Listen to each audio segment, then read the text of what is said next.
BMW a Fondo es el primer espacio de la radiodifusión almeriense que se realiza desde un vehículo en marcha. A continuación, BMW a Fondo, desde un vehículo de BMW con Víctor Hernández Bru.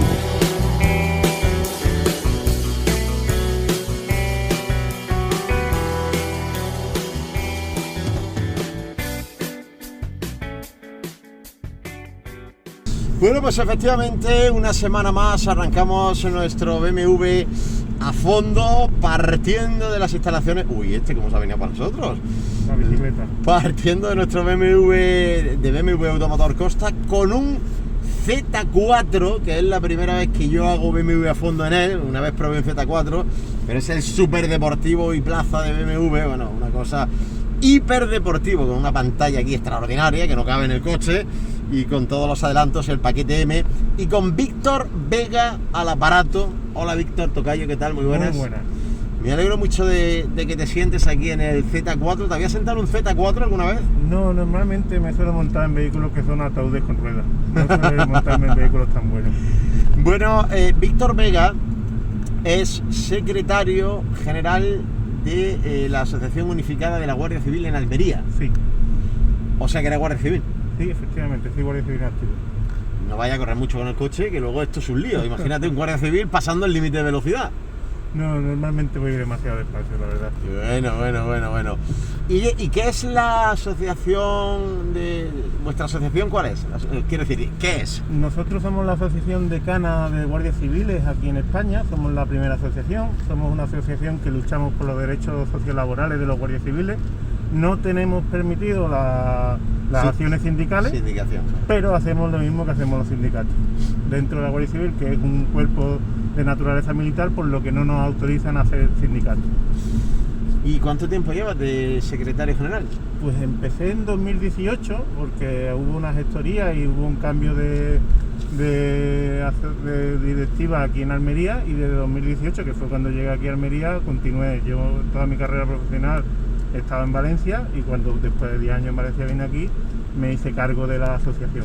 Valenciano no eres tú, ¿eh? No, soy natural de Sevilla, pero los guardias civiles somos de donde estamos destinados y donde criamos a la familia, y esta la verdad que es un muy buen sitio. Almería es una ciudad que te acoge y que quiere a sus guardias civiles. ¿Por qué tiene tan mala fama los guardias civiles? Pues no lo sé, porque normalmente a la Guardia Civil o se le ama o se le odia. Normalmente nosotros estamos el peor día de la vida de muchas personas, estamos en mayores tragedias. Cuando las cosas están bien, no nos suelen llamar tanto. O se ama o se odia, es decir, si ese día te ha puesto una multa en la carretera, se odia, y si no, se ama. Últimamente los guardias civiles estamos más en la calle, estamos mezclados, estamos saliendo de las casas cuarteles y se nos puede hacer día a día. No somos una cosa, últimamente es más mujeres guardias civiles, eso naturaliza a la Guardia Civil. Antes éramos solo hombres, muy serios, muy lejanos. Ya no lleváis casi ni bigote, los guardias civiles, ¿eh? No, ahora como la sociedad todos llevamos barba.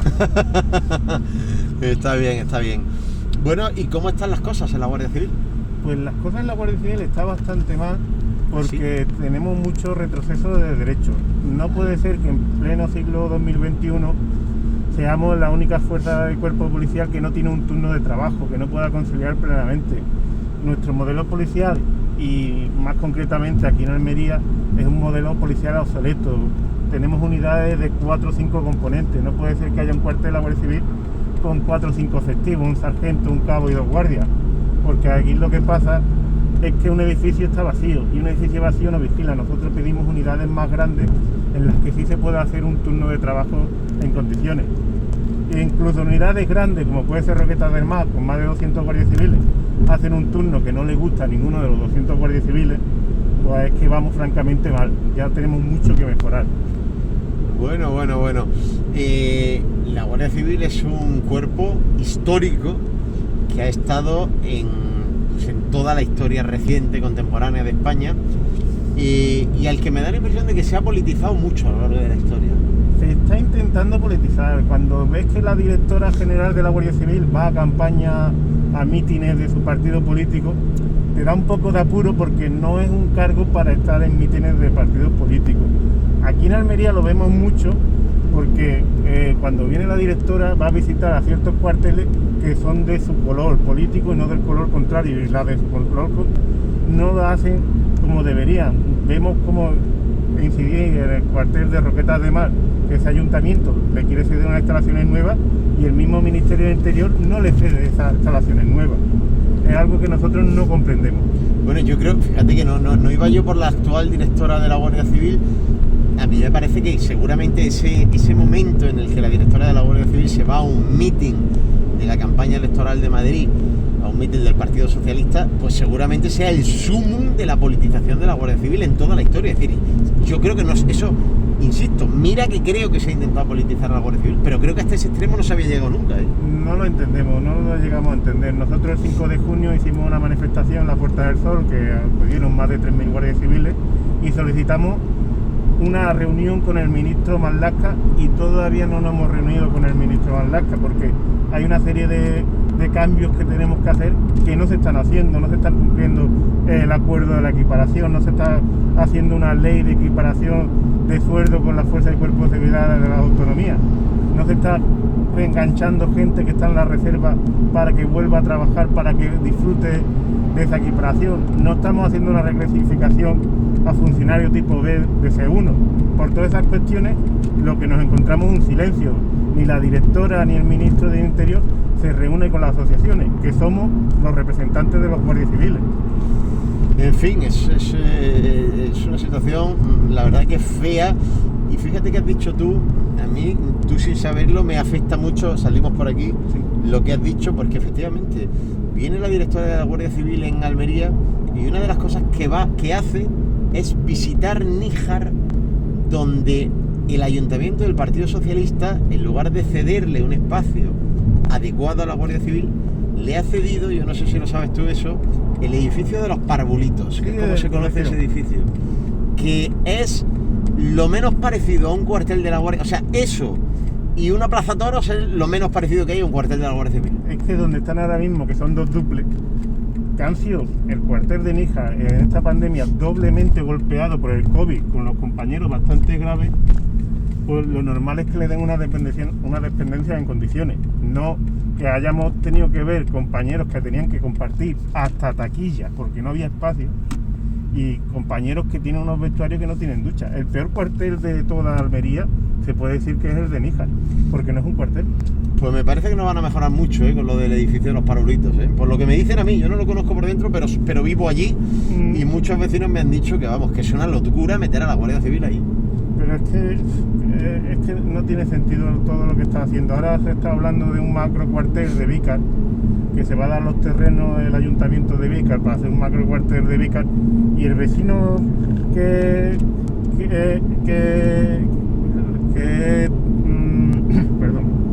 es Roquetas de Mar, teniendo las instalaciones, que no se las den, porque aquí lo que hace la Guardia Civil es muy sencillo. Le dice al ayuntamiento: mira, usted ponga los terrenos y ponga el edificio a la Diputación, usted ponga parte de la edificación, y el Ministerio del Interior pone 0.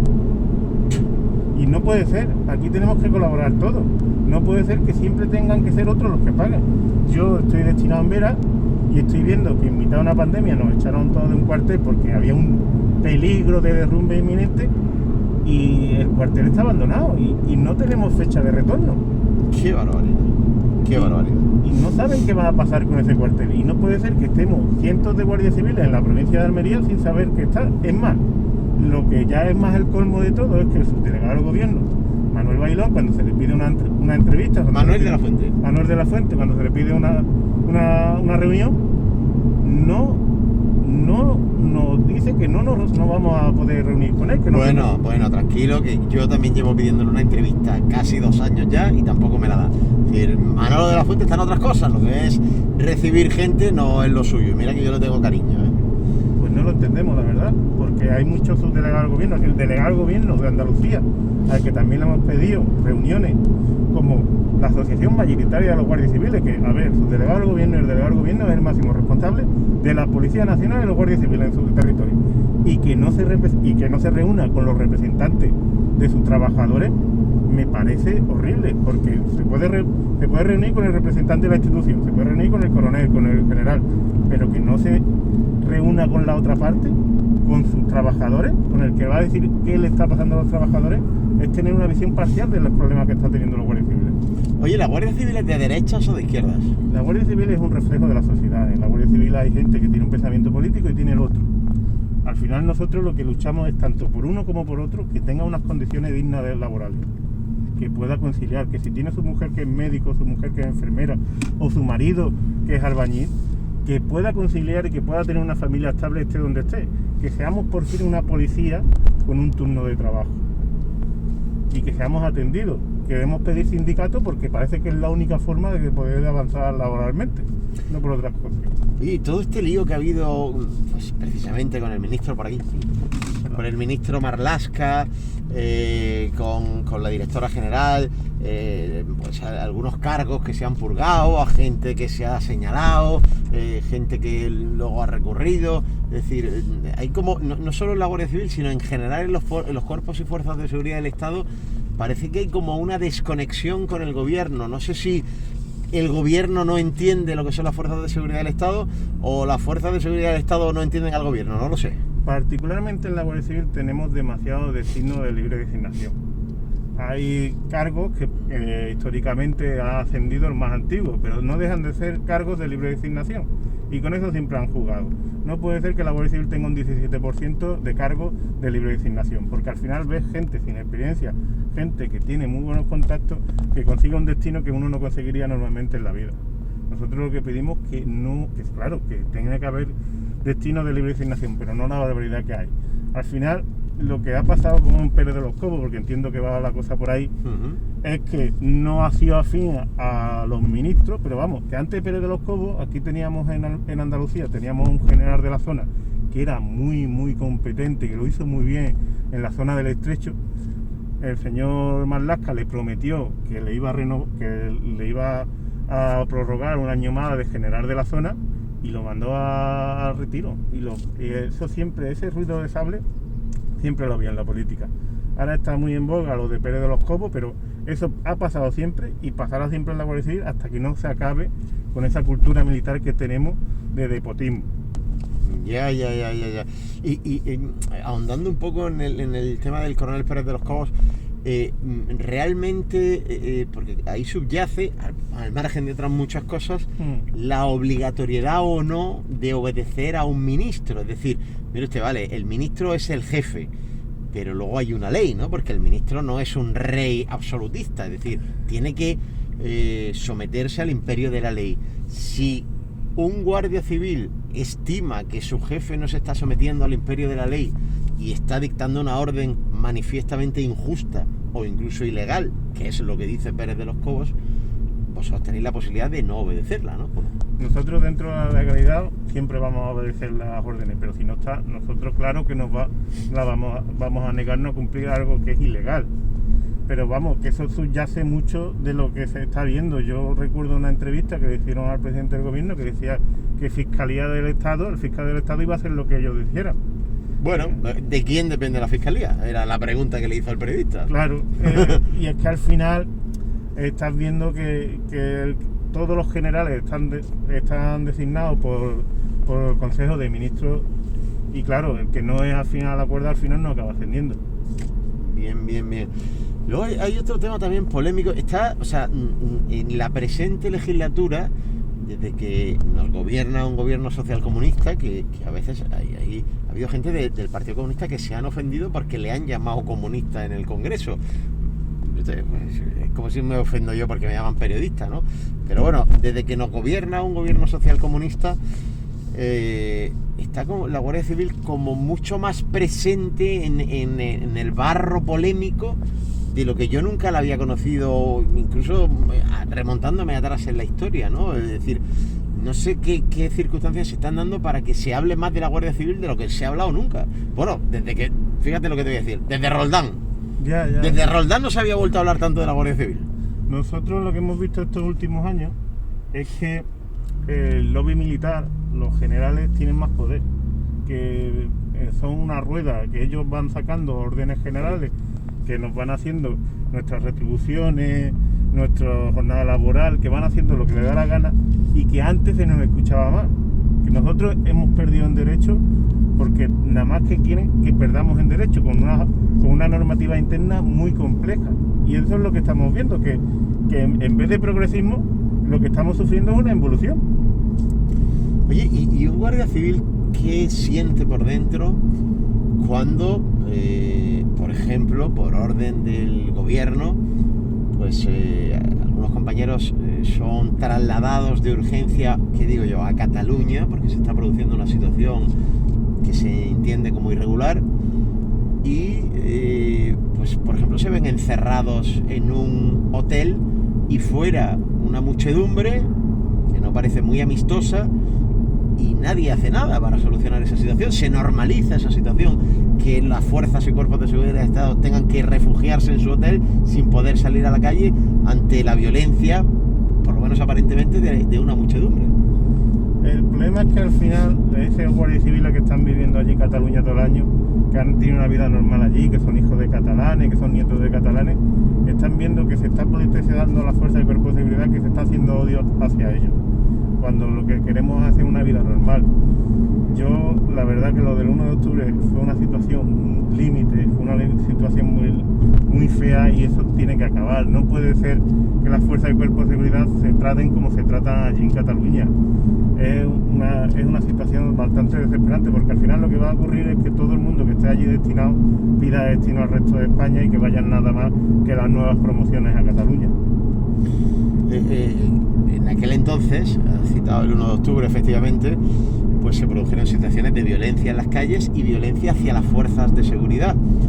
De hecho, hace muy poco, nosotros estamos ahora mismo en Radio Marca, pero en Almería Radio Marca y Es Radio son emisoras hermanas, y hace muy poco en Es Radio escuchaba una entrevista de Dieter Brandau a un miembro de las fuerzas y cuerpos de seguridad del Estado, que no recuerdo, pero creo que era guardia civil, al que acaban de jubilar sin tenerle en cuenta que las lesiones que obligan a esa jubilación son por un acto de servicio, y lo han jubilado por enfermedad.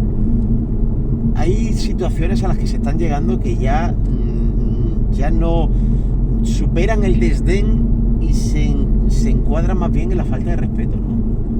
Es muy complejo, porque a los funcionarios de clase pasiva, por ejemplo, los accidentes itinerantes, yo tengo un accidente yendo a trabajar y volviendo de trabajar, no se le ha considerado nunca acto de servicio. Hace poco ha salido varias sentencias, la de un bombero y la de una guardia civil, en la que sí, el Supremo sí admite que son en acto de servicio, pero nosotros siempre hemos visto situaciones que para el resto de trabajadores estaba normalizado y que sí que se tenían como un accidente normal, y para nosotros no. Pero son situaciones muy complejas, porque nuestro organismo es muy complejo. Nosotros dependemos de un tribunal militar, médico, y después no es como la seguridad social, que funciona de una forma muy distinta. Sí, pero en este caso claramente no era in itinere, es decir, era que venían los CDR y compañía, se liaron ahí a galletas, y a este señor lo tiraron al suelo y se le partió el brazo, hasta el punto de no haber podido recuperar la movilidad normal de ese brazo y por tanto no ser apto para el desempeño de sus funciones. Y en lugar de jubilarlo por una lesión en acto de servicio, lo jubilan por enfermedad. No conozco este caso en concreto, sí que conozco muchos casos, como de un policía local en Jerez, que lo agreden, lo rompen el retén de policía local, se queda con una pensión ridícula, y eso de siempre nos ha pasado a la fuerza de cuerpo de seguridad. En el momento que tenemos un accidente en acto de servicio, no nos queda una pensión como debería tocar.